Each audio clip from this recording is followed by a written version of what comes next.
बिस्मिल्लाहिर्रहमानिर्रहीम। अस्सलाम वालेकुम डियर स्टूडेंट्स। आज का हमारा टॉपिक है kidney problems and their cures. ठीक है, एक्सक्रीशन इन ह्यूमन हम लोगों ने डिटेल में स्टडी किया। हम लोगों ने डिस्कस किया कि किस तरह से ह्यूमंस के अंदर एक्सक्रीटरी सिस्टम को हम यूरिनरी सिस्टम भी बोल सकते हैं। क्योंकि ह्यूमंस के अंदर जो एक्सक्रीशन है वो यूरिया के फॉर्म में हो रही थी, इसलिए हमने उसको उस सिस्टम को जिसके थ्रू एक्सक्रीशन करेंगे उसको हमने यूरिनरी सिस्टम भी बोल दिया। इस यूरिनरी सिस्टम में हमारे पास 4 पार्ट्स आ जाते थे। एक पेयर किडनी का, एक पेयर यूरेटर्स का, एक यूरिनरी ब्लैडर है, एक यूरिथ्रा है। ठीक है, फिर हमने कहा कि हमारे पास जो किडनी है, किडनी के अंदर इसका जो स्ट्रक्चरल और फंक्शनल यूनिट है वो नेफ्रॉन है, और नेफ्रॉन मिलियंस ऑफ नेफ्रॉन्स मौजूद होती हैं ईच किडनी में, और ये जो नेफ्रॉन्स हैं यही एक्चुअली में यूरिया के फॉर्मेशन का काम कर रहे हैं और यूरिया को बॉडी से रिमूव कर रहे हैं। यानी यूरिया की फॉर्मेशन जो है वो और उसको रेगुलेट करना इन्हीं का काम है।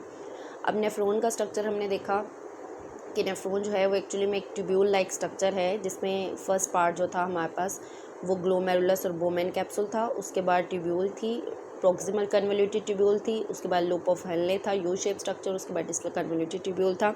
और ये सारे पार्ट्स जो हैं ये यूरिया को फॉर्मेशन करने के बाद कलेक्टिंग डक्ट में इकट्ठा कर देते हैं और वहाँ से किडनी पेल्विस में जाके वहाँ से यूरेटर्स में जाता है और यूरेटस से यूरिनरी ब्लैडर में स्टोर रहता है यूरिया, और वहाँ से फिर यूरिथ्रा से बॉडी से आउट हो जाता है। ठीक है, अब हम कहते हैं कि हमारे पास ये जो किडनी है, किडनी में बहुत सारे प्रॉब्लम्स भी आ जाते हैं। ठीक है, बहुत सारे कॉमन जो है वो इफ़ेक्ट्स आप लोग भी ऑलरेडी जानते हैं। अब वो क्या क्या इफ़ेक्ट्स हो सकते हैं, जैसे आप लोगों ने अक्सर ही सुना होगा कि गुर्दे में पथरी है। ये क्या होता है, इसको हम ये कह सकते हैं कि ये हमारे पास एक ऐसा प्रॉब्लम है जो डिफरेंट, ये कह सकते हैं कि डिफरेंट कॉजेज़ इसकी हो सकती हैं जिसकी वजह से ये प्रॉब्लम होता है। यानी किडनी स्टोन फॉर्मेशन सबसे जो मेजर प्रॉब्लम है हमारे पास, सबसे मेन प्रॉब्लम जो है और बहुत कॉमन प्रॉब्लम है आजकल, तो ये बच्चों में यही मसला हो रहा है बार बार।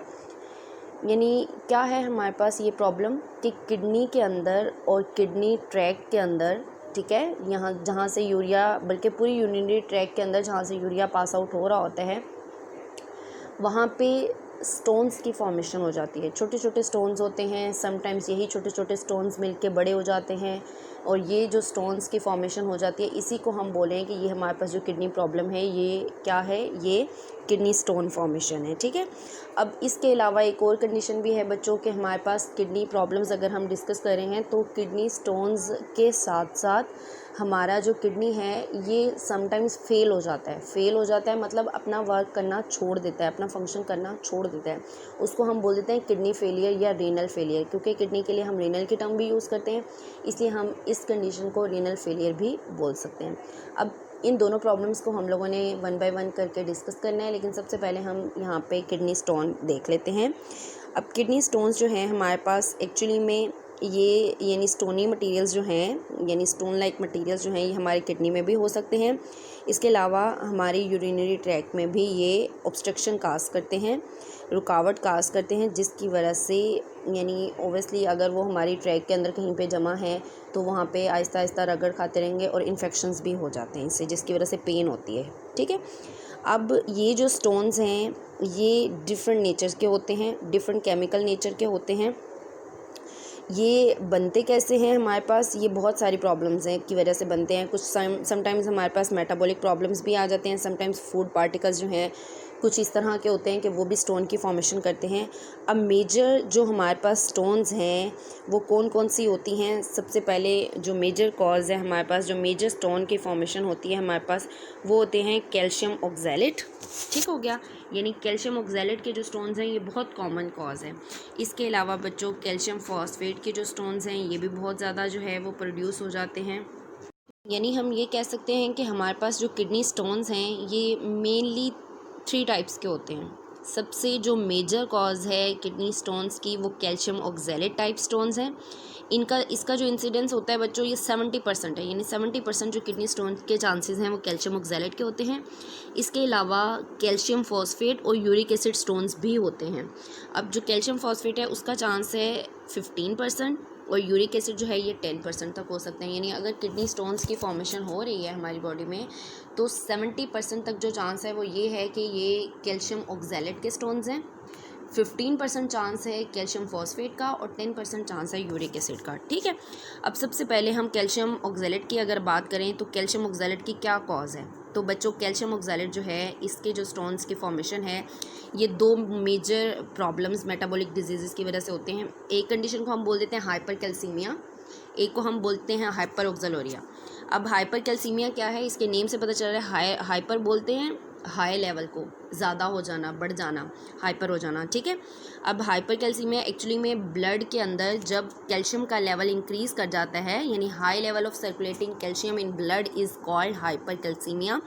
इसी तरह से अगर ब्लड में ऑक्जेलेट लेवल इंक्रीज़ हो जाता है उसको हम हाइपर ऑक्जेलोरिया बोल देते हैं। ये जब कैल्शियम का लेवल ज़्यादा हुआ, ऑक्जेलेट का लेवल ज़्यादा हुआ, तो इनकी जो है एक्सेसिवनेस, इसकी वजह से जो स्टोन्स बन जाते हैं उसको हम बोल देते हैं कैल्शियम ऑक्जेलेट। ऑक्जेलेट कहाँ से आता है? ऑक्जेलेट एक्चुअली में हमारी बॉडी में आता है ग्रीन वेजिटेबल से, टोमेटो से। अब ये ना कहिएगा कि शायद ग्रीन वेजिटेबल और टोमेटो का हमारे लिए नुकसान है कि ये स्टोन की फॉर्मेशन करते हैं, तो बच्चों ऐसा नहीं है। एक्चुअली में हर चीज़ जो है वो एक लिमिट तक ही जो है वो फ़ायदेमंद होती है। अगर कोई चीज़ हम बहुत ज़्यादा एक्सेस में यूज़ करना शुरू कर दें तब वो नुकसानदेह होती है। तो ये ग्रीन वेजिटेबल्स और टोमेटो तब स्टोन्स की फॉर्मेशन करते हैं अगर इनकी अमाउंट जो है वो एक हद से ज़्यादा कर दी जाए। ठीक है, यानी बहुत ज़्यादा अगर हमारी बॉडी इसको लेना शुरू कर देगी तब वो स्टोन की फॉर्मेशन जो है वो कर सकती है। ठीक है, तो ये बच्चों आपके पास है एक थोड़ा सा टाइप्स के बारे में कि किडनी स्टोन्स किस किस टाइप्स की हो सकती हैं और क्या कॉजेज़ हैं उसकी, किस वजह से ये बन सकती हैं। अब एक्चुअली में ये जो स्टोन्स हैं सारे ये सॉल्ट्स ही हैं। ठीक है, ये जो सॉल्ट्स हैं जब ये हमारी बॉडी में जमा रहेंगे, आहिस्ता आहिस्ता जमा होते होते होते होते इनकी स्टोन्स की फॉर्मेशन कर देंगे। जब यूरिया की फॉर्मेशन होगी तब ये स्टोन्स जो हैं ये रास्ते में आ जाते हैं और इसकी वजह से ऑब्स्ट्रक्शन कॉज करते हैं और बॉडी के अंदर, किडनी के अंदर प्रॉब्लम कर रहे होते हैं। ठीक है, नेक्स्ट है हमारे पास लिथोट्रिप्सी। अब लिथोट्रिप्सी क्या है बच्चों, आप लोगों ने अभी एक किडनी प्रॉब्लम डिस्कस किया जिसको हमने बोला कि किडनी स्टोन्स की फॉर्मेशन हो जाती है।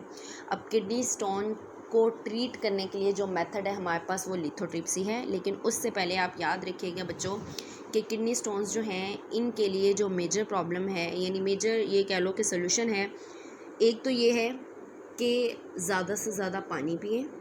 ठीक है, मच ड्रिंकिंग वाटर। इसके